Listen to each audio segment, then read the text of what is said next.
Hello, Sagittarius, Sun, Moon, Rising, and Venus signs. Kamusta kayo? Sana po ay nasa mabuti kayong kalagayan. Welcome back po sa Star Tarot. Kung bago kayo rito, welcome din kayo. Thank you sa inyong support. I truly appreciate it. God bless you all. Sagittarius, pauna mensahe po ninyo ay truth be told. Ayan, so siguro meron ditong truth, no? May katotohanan na maririnig kayo or baka ilalabas ninyo. So either or, no? But there is some truth. There is some katotohanan na maririnig kayo or madidiscover or ito ay isi-share ninyo sa iba. Maaari din na ito is your own truth, no? Sagittarius, baka sa ngayon you're going to be more authentic sa sarili ninyo at sa ibang tao. Maybe yung sincerity ninyo, maaring that will be on display. Your honesty ninyo will be on display. So, good luck sa'yo. We have briefs. Kailangan ninyong huminga. Kailangan ninyong mag-step back muna sa kung anong pinagkakabisihan ninyo. Take a breather. Sagittarius, maaring yun ang kailangan ninyong gawin sa ngayon. Okay? Maybe you really need to think ngayon, na yung kung paano ninyo alagaan ang inyong sarili, okay? Kasi maybe in the past, lagi kayong busy sa inyong mga trabaho, sa inyong mga obligasyon, responsibilidad, no? Pero ngayon, maybe you need to take a breather, alright? You need to take a breather, you need to take a rest. Dahil kailangan natin ng balanse sa buhay, hindi ba? Hindi pwedeng laging pagod, hindi pwedeng hindi kayo nagre-replenish ng inyong lost energy kasi eventually you will be depleted with your energy. At papaano pa ninyo ma-perform, 'di ba? Ang mga trabaho ninyo, ang mga mga duties and responsibilities if you are burnout, 'di ba? If you are exhausted. Kaya you need to take a breather, okay? Yin, ayan. So, kung dati, kayo yung laging nagdidikta, kayo laging nagdedesisyon, kayo laging nagsasabi na dapat ganito, ganon, ito yung gagawin natin, ganyan. Parang ngayon, you're going to step back, no? And you will be on the back seat. You will be staying on the back seat. Maghihintay lang kayo sa ngayon ng direction ng iba. Parang magbabakasyon muna kayo from being the one na kayo yung namamahala ng lahat, kayo nagdidikta, kayo yung nagsasabi ng direction. But now, parang yung kabaliktaran nun, dun muna kayo. Yung parang talagang you're going to take a breather, no, of being the boss. At ngayon, doon muna kayo sa backseat. Mag-chill lang kayo, magpapahinga lang kayo, maghihintay lang kayo ng diskarte ng iba, kung anong sabihin nila, no? So, nandoon lang kayo, naghihintay. We have Imagine, Sagittarius. This is a reminder para sa iyo ng Divine Universe na kailangan mong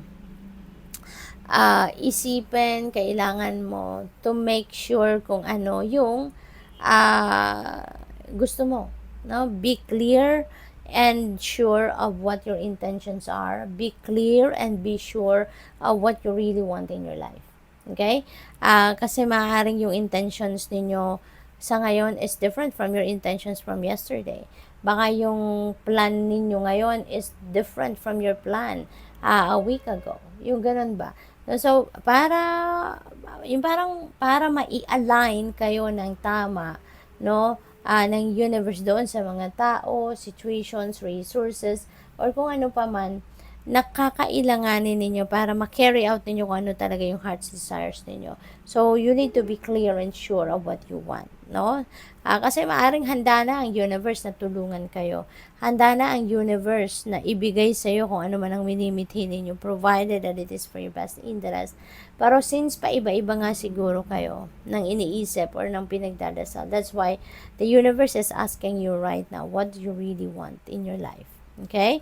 So, what else? We have loyal heart. Ayan. So, maybe you're going to be displaying your loyalty sa ngayon. No? Kung gaano kayo ka-loyal sa inyong person, gaano kayo ka-loyal sa mga kaibigan ninyo, sa mga mahal ninyo sa buhay.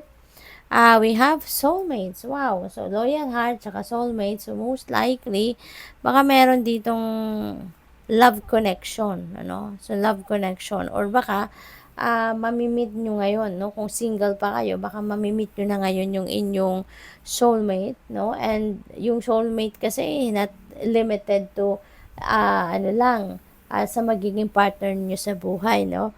But sometimes nag-soulmate din natin yung magulang natin, soulmate pala natin yung kapatid natin, 'di ba? Yung ganun. So, not necessarily na love connection ito.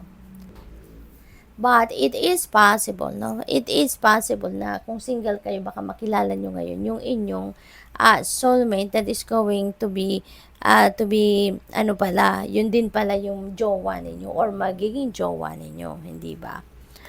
We have regeneration. There are some changes that might come your way, Sagittarius. Merong mga changes na magaganap dito sa buhay ninyo that has a promise of a rebirth, okay? Merong promise ng rebirth dito ang sitwasyon na ito. Kaya ano ito, Sagittarius? Somehow parang baka yung pagmumuni-muni ninyo rito, no? Ito yung dito ninyo dito kayo mag-iisip na dito kayo mag-iisip kung anong kailangan kong gawin, anong kailangan kong baguhin sa buhay ko. Ano na nangyayari? Maybe yung pagpapahinga ninyo yan, yung pagre-reflection time ninyo yan, dito nyo yan may isip na I need some change, no, sa buhay ko. Kaya maaring ito yung gagawin ninyo, no, yung regeneration energy na to. You are going to take action towards changing something sa buhay ninyo. Something na mas makakabuti para sa inyong sitwasyon. Makakaganda ng inyong sitwasyon. And you are going to be, alam ninyo kung anong gagawin ninyo, no? You're going to be pretty sure kung anong steps ang gagawin ninyo rito, which is really good, 'di ba?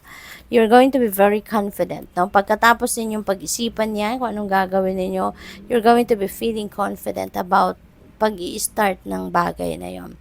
Deep knowing, ayan, your knowledge, also your wisdom, also, at saka yung mga lessons learned ninyo in the past, no, that will be on display sa ngayon. Maaring sa gagawin ninyong pagbabago sa buhay ninyo, yung mga natutunan ninyo, yung mga nalaman ninyo in the past, yan ay gagawin or gagamitin nyo sa ngayon. By the book, yan, masunurin din kayo, Sagittarius, sa rules. Hindi lang rules sa bahay, rules ng asawa ninyo, ng jowa ninyo, rules ng mundo, no, universal law.